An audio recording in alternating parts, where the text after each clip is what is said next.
हरे भरे जंगल में चिंटू नाम की एक छोटी मेहनती चींटी अपने परिवार के साथ रहती थी। चिंटू बचपन से ही समझदार थी और हर काम में सबसे आगे रहती थी। लेकिन जैसे जैसे वो बड़ी हुई, उसके मन में एक अजीब सी जलन पैदा हो गई।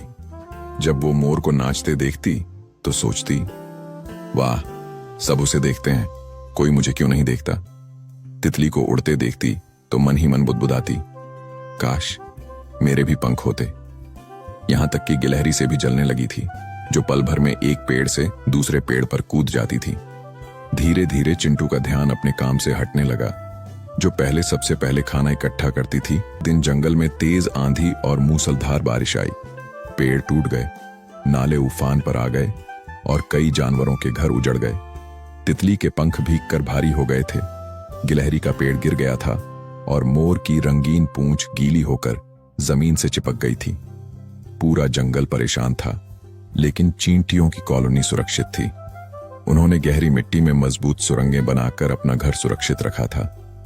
चिंटू ने यह सब देखा और उसके दिल में कुछ बदल गया। वो बोली, मैं जिनसे जलती रही, आज वो सब मुसीबत में हैं। अब मुझे कुछ करना होगा।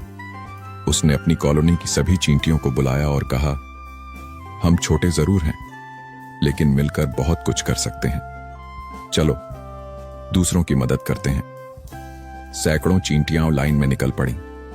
कुछ तितली को उठाकर सुरक्षित जगह तक ले गईं, कुछ गिलहरी के लिए पत्तों का बिस्तर बनाने लगीं और कुछ मोर के पंखों से पानी साफ करने लगीं। जंगल के जानवर यह देखकर हैरान थे। इतनी छोटी जीव, इतना बड़ा दिल। बारिश थमी, सूरज निकला। मोर ने कहा, चिंटू, तेरी जैसी सुंदरता मैंने आज तक नहीं देखी। गिलहरी बोली, आज समझ में आया कि असली ताकत दिखावे में नहीं, सेवा में है। और तितली मुस्कुराकर बोली, तू ना उड़ सकती है, ना चमकती है, लेकिन तूने हमें बचाया है।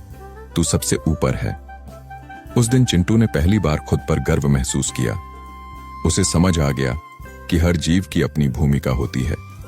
अगर हम अपनी खूबियों को पहचानें और उनका उपयोग दूसरों की मदद में करें, तो वही असली सुंदरता है। छोटा होना कमजोरी नहीं है, बड़ा दिल रखना ही असली ताकत है।